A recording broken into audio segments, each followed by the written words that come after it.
कशी आहे आणि बाळ कसं आहे? तू आता पुण्याला आहेस ना?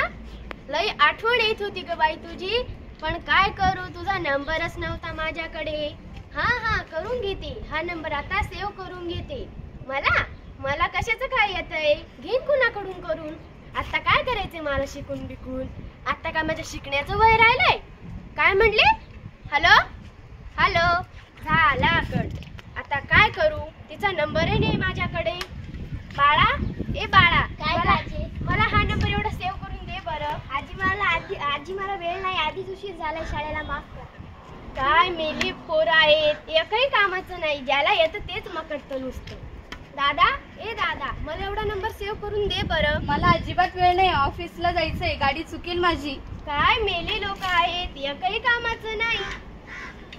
भाऊ ए भाऊ, आता मला एक कॉल आला होता, एवढा नंबर याच्यात फिट करून दे बरं. नंबर असला म्हणजे कोणाकडूनही फोन लावून घेता येतं ना. कोणाचा कॉल होता आजी, केव्हा आला होता? पकडा, धावा, चोर चोर.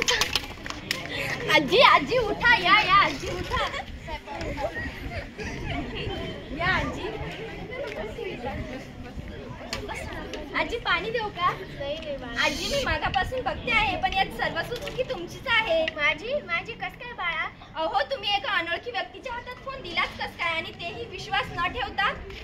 असं कस काय केलं तुम्ही? पाहिलत ना, अशी निरक्षर कृती तुमचा घात करू शकते.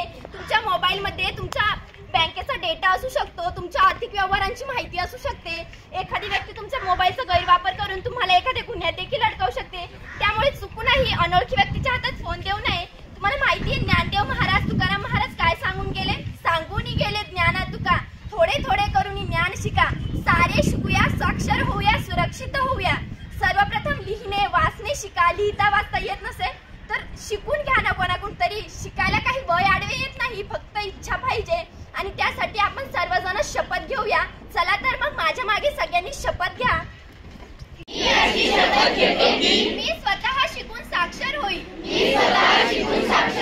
व इतरांना शिकून साक्षर करण्याचा प्रयत्न करीन. भाषिक साक्षरता, आर्थिक